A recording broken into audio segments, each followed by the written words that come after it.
بسم اللہ الرحمن الرحیم۔ السلام علیکم ورحمۃ اللہ وبرکاتہ۔ عزیز طلبہ، امید کرتا ہوں آپ خیریت سے ہوں گے انشاءاللہ۔ ابن عربی کے حالات زندگی اور فلسفے کو آج ہم سبق نمبر 26 میں پڑھنے جا رہے ہیں۔ گزشتہ سبق میں ہم نے ابن رشد اور ارسطو کے تعلق کو دیکھا تھا، یعنی ابن رشد نے ارسطو کو عظیم ترین مفکر قرار دیا۔ آپ کا ماننا یہ تھا کہ ارسطو کے حاصل کردہ نتائج غلط نہیں ہو سکتے، ہم انہیں سمجھنے میں غلطی کر سکتے ہیں۔ ابن رشد امام غزالی کے افکار سے نالا نظر آتے ہیں۔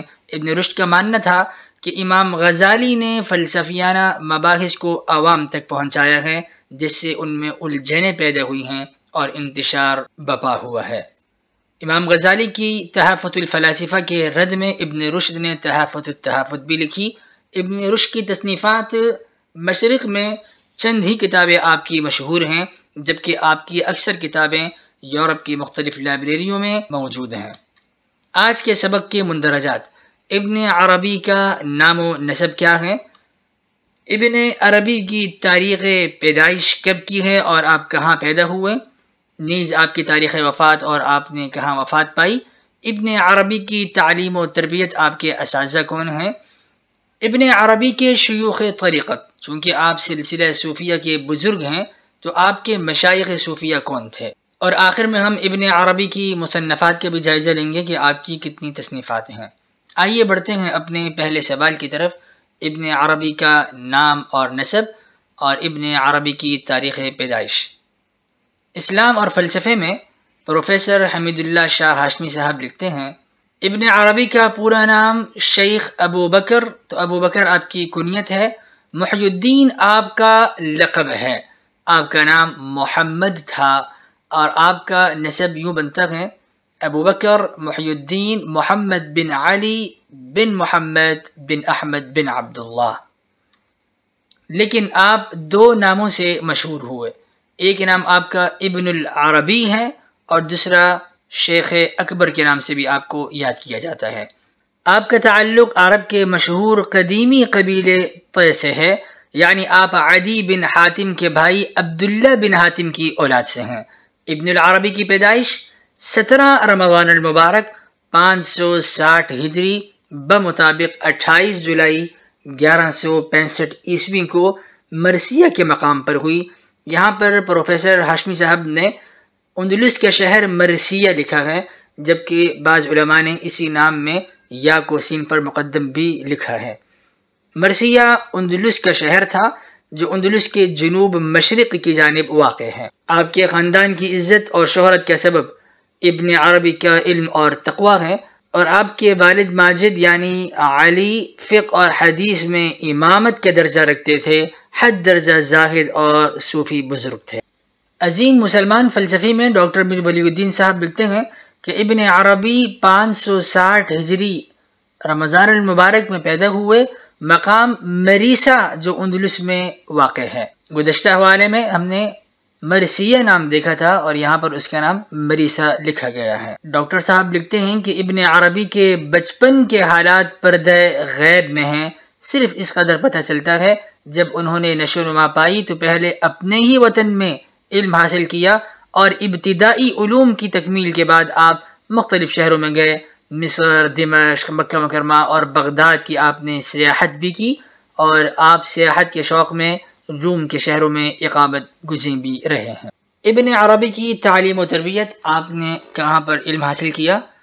پروفیسر ہاشمی صاحب اسلام اور فلسفے میں لکھتے ہیں کہ جب ابن العربی 8 برس کے ہوئے تو آپ مرثیہ سے لزبن چلے گئے۔ یہاں پہنچ کر آپ نے شیخ ابو بکر بن خلف سے ابتدائی تعلیم حاصل کی، تو آپ کے پہلے استاد ابو بکر بن خلف تھے۔ 568 ہجری میں ان کے والد بزرگوار بھی مرثیہ سے نقل مکانی کر کے اشبیلیہ چلے گئے، اور اشبیلیہ میں ان دنوں اندلس کے صوفیہ نے پڑاؤ ڈالا تھا اور اشبیلیہ صوفیہ کا بہت بڑا مرکز بن چکا تھا، علم و فن کا گہوارہ کہلاتا تھا۔ شیخ اکبر نے اپنے والد محترم کے ساتھ اشبیلیہ کا رخ کیا اور یہاں مسلسل 3 برس تک اس زمانے کے جید اساتذہ سے ابن عربی اکتساب علم کرتے رہے، اور فقہ، حدیث اور علم کلام میں آپ نے اپنا مقام بلند کیا۔ ان دنوں ابن العربی نے جن اساتذہ سے علم حاصل کیا ان میں مشہور نام الحافظ ابن الجد ابو الولید الحضرمی ہیں، کچھ مؤرخین نے نقل کیے ہیں، اور بہت سے نام ایسے ہیں جو تاریخ میں ممکن ہے نہ آ سکے ہوں۔ ابن العربی نے مرثیہ میں رہتے ہوئے ابن شکوال سے بھی علم حاصل کیا تھا، اور اشبیلیہ کے قیام کے دوران طریق تصوف کے بنیادی اساتذہ سے آپ نے کسب فیض کیا۔ اسی دوران انہوں نے اندلس کے علاوہ بلاد مغرب کی خوب سیر اور سیاحت کی ہے، جس میں آپ قرطبہ پہنچے، جہاں انہیں ابن رشد سے ملاقات کا شرف حاصل ہوا۔ ابن رشد ان دنوں شہر کے قاضی مقرر ہوئے۔ 590 ہجری میں ابن العربی تیونس پہنچتے ہیں، جہاں کے حاکم نے انہیں دعوت دے کر بلایا تھا۔ تیونس کے بادشاہ نے آپ کو ایک اعلیٰ عہدہ بھی پیش کیا، لیکن یہ عہدہ آپ کو راس نہ آیا، اور اس وجہ سے بہت سے لوگ آپ کے دشمن اور حاسد بن گئے۔ ابن العربی کو ان لوگوں کی شرارت کی وجہ سے وہ شہر چھوڑنا پڑا، حتیٰ کہ بادشاہ اور دربار کے دوسرے اکابرین ابن العربی کے دشمن بن گئے۔ آپ کو ایک بار پھر تیونس سے اشبیلیہ آنا پڑا۔ چند سال بعد تیونس کے بادشاہ کو دوبارہ ابن العربی کی یاد آئی اور دوبارہ آپ کو مدعو کیا۔ ابن العربی چند ہی دن تیونس میں ٹھہرے تھے کہ پہلے والے حالات بننا شروع ہو گئے، جن سے دل برداشتہ ہو کر ابن العربی نے حج کا ارادہ کیا، اور اب آپ مصر پہنچے تو معلوم ہوا کہ شیخ کی شہرت کا چرچا مصر میں بھی ہو رہا ہے۔ مصر کے علماء سے آپ کے مناظرے ہوئے، علمی مباحثے ہوئے۔ جب علماء وہاں شیخ کا مقابلہ نہ کر سکے تو شیخ کی علمیت کے سامنے اپنے چراغ کو بجھتا دیکھ کر انہوں نے شکست کا بدلہ لینا چاہا، اور حاکم مصر کو ابن العربی کا دشمن بنا دیا اور بڑے الزامات لگائے، اور ابن العربی کے خلاف اس حاکم کو بھڑکایا۔ حاکم سے مطالبہ کیا کہ شیخ کو سزائے موت دی جائے۔ خوش قسمتی سے ایک بزرگ الشیخ ابو الحسن نے حاکم مصر سے ابن العربی کے مقام اور مرتبے کو ذکر کیا، جس پہ مصر کے حاکم نرم ہوئے اور شیخ اکبر کے وہ مرید بن گئے، اور اب حاکم شیخ اکبر کو اپنے ہاں ٹھہرانا چاہتے تھے، لیکن شیخ اکبر نے ٹھہرنا گوارا نہ کیا اور ہر طرح کے عہدے کو پیشکش کو ٹھکرا دیا۔ آپ نے حج اور زیارات کی اجازت طلب کی، جسے حاکم نے بخوشی قبول کیا، اور آپ حاکم مصر سے اجازت لے کر حج کے لیے روانہ ہو گئے۔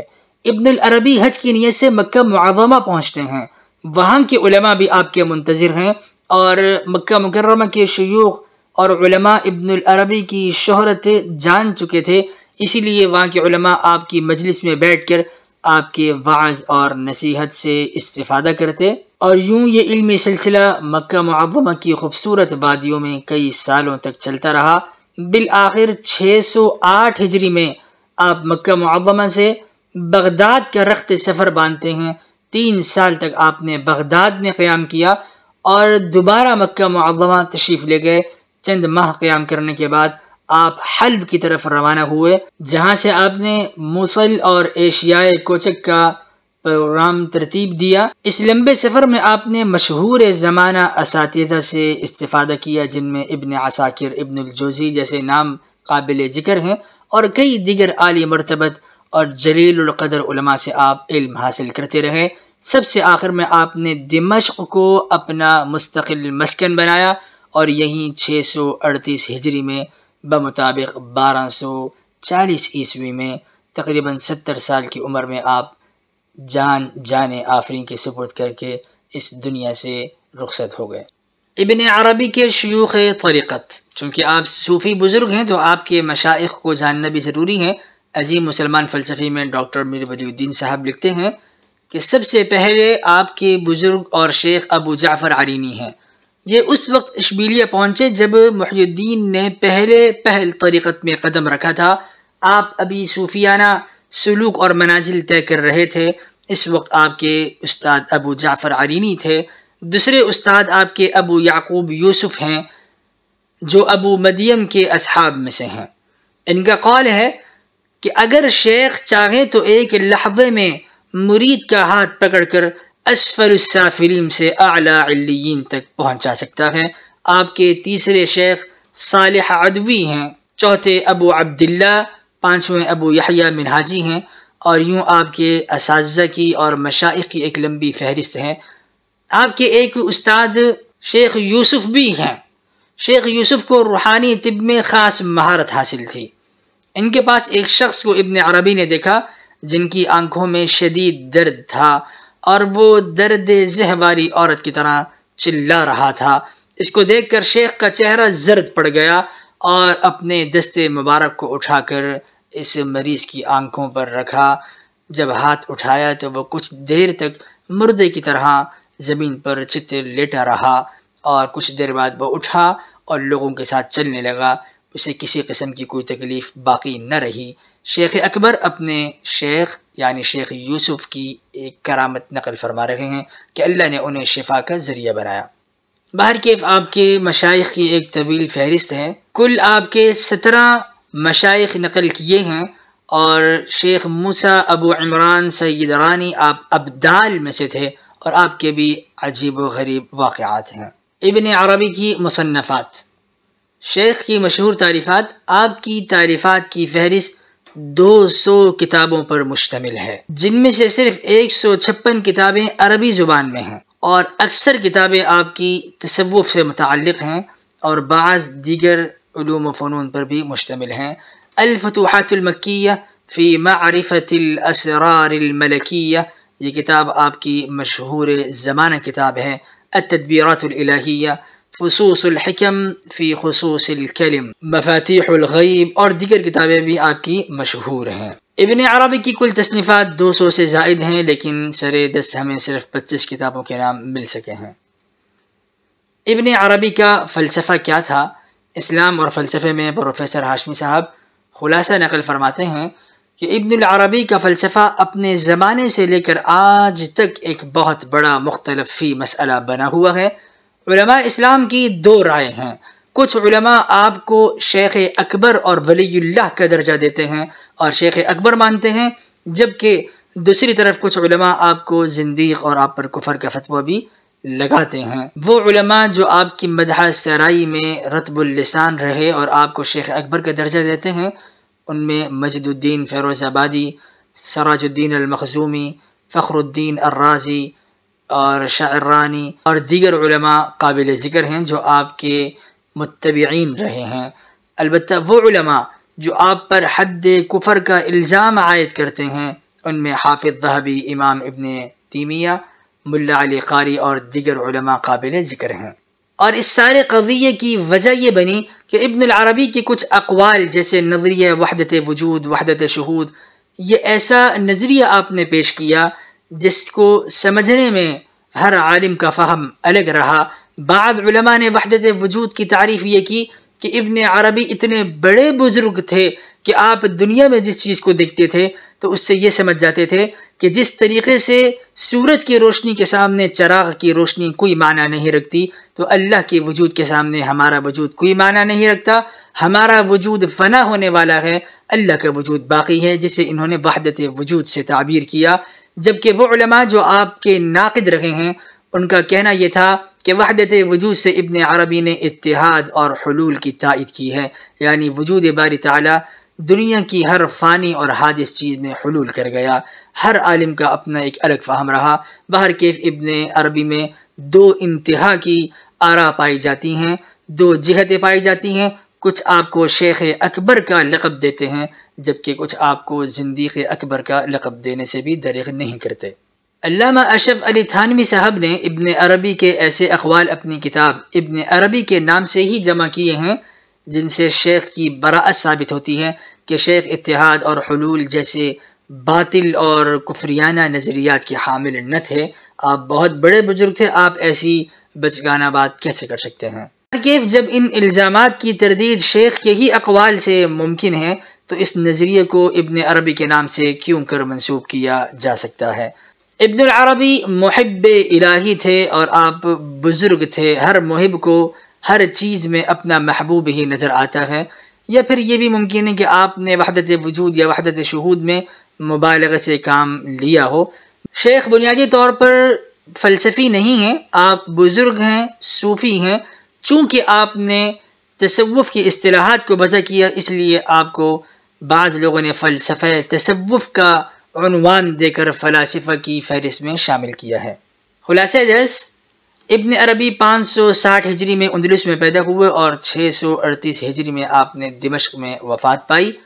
آپ سلسلہ صوفیہ میں ممتاز مقام رکھتے ہیں، اس لیے آپ کو شیخ اکبر کے نام سے یاد کیا جاتا ہے، اور بعض حضرات آپ پر تنقید بھی روا رکھتے ہیں۔ آپ کی تصانیف 200 سے متجاوز ہیں۔ آپ کے فلسفے میں نظریہ وحدت وجود اور وحدت شہود قابل ذکر ہیں، اور انہی دو نظریات کی وجہ سے دو انتہا کی آراء علماء میں پائی جاتی ہیں۔ آئندہ درس کے مندرجات فرق اسلامیہ کی تخم ریزی کے اسباب کیا ہیں اور اسلامی تحریکات کے بیان انشاءاللہ ہم اپنے آئندہ درس سے شروع کریں گے۔ والسلام علیکم ورحمۃ اللہ وبرکاتہ۔